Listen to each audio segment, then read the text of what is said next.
रूस के खिलाफ जंग में नेटो देश यूक्रेन के मददगार के रूप में बड़ी भूमिका निभा रहे हैं, लेकिन रूस न सिर्फ यूक्रेनी फोर्स पर बल्कि नेटो पर भी भारी पड़ रहा है। इसीलिए अमेरिका, फ्रांस और जर्मनी जैसे वेपन मेकर दूसरे मोर्चे पर रूस पर भारी पड़ने की कोशिश कर रहे हैं, लेकिन रूस ने इस मोर्चे पर भी नेटो के शीर्ष मेंबर्स को पछाड़ दिया है। रूस ने जंग के बीच एक ऐसे विनाशकारी हथियार को नया रूप देने में कामयाबी हासिल कर ली है जो जंग के अंत के लिए लॉन्च होने वाले एटम बॉम्ब का प्लेटफॉर्म बन सकता है। देखिए ये रिपोर्ट। जनवरी 2022, पहली उड़ान। रूस का विनाशकारी बॉम्बर प्लेन जाना पहचाना है और नाम से भी पूरी दुनिया वाकिफ है, लेकिन जिस चीज से अभी पूरी दुनिया को रूबरू होना है वो है इस विनाशकारी उड़न दस्ते की ताकत। Tu-160M बॉम्बर, नाटो का फियर।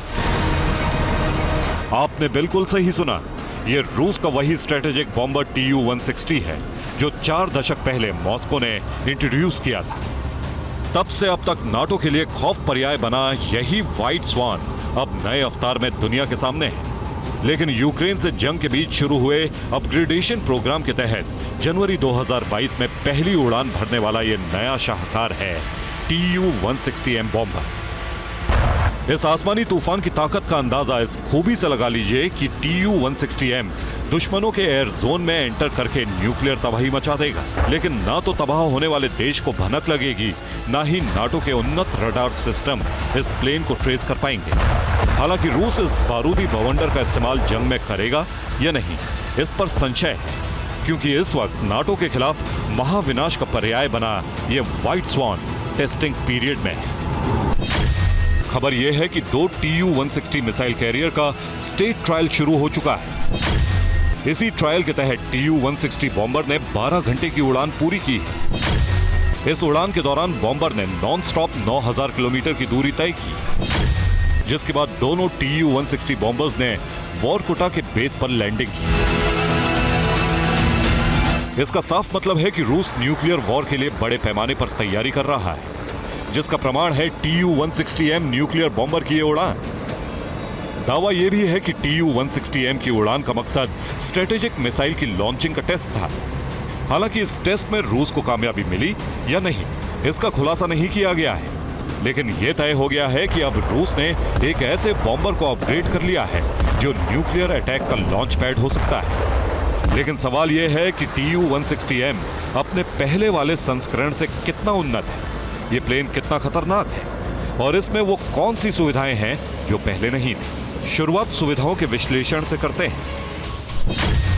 Tu-160M में नई सुविधा के रूप में इसे ताकतवर बनाता है इसका मॉडर्न इलेक्ट्रो वॉर सिस्टम। दूसरी सुविधा वेपन कंट्रोल सिस्टम है। इसके अलावा onboard radio electronic equipment, updated range और टेक्नोलॉजी रूस के इस बॉम्बर को पहले से ज्यादा घातक बनाती है। सिर्फ इतना ही नहीं, अपग्रेड Tu-160M बॉम्बर पहले के संस्करणों के मुकाबले अब इतना घातक हो चुका है कि इस कैटेगरी में इसका मुकाबला किसी भी देश के स्ट्रेटेजिक बॉम्बर से नहीं किया जा सकता है। देखिए अपग्रेडेड खासियत क्या है। दावे के तहत Tu-160M एक सुपरसोनिक स्ट्रेटेजिक बॉम्बर है। इसकी रफ्तार 2200 किलोमीटर प्रति घंटा है। दावा है कि नया Tu-160M 40,000 किलोग्राम पेलोड ले जाने में सक्षम है। इसके अलावा बॉम्बर को कोई भी रडार नहीं पकड़ सकता।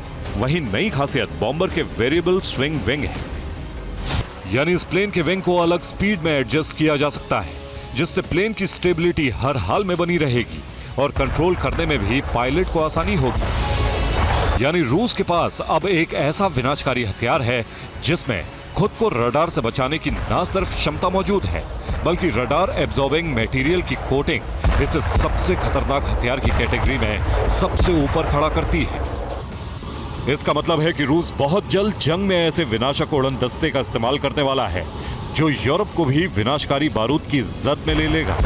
Bureau report, TV9 Bharatvarsh.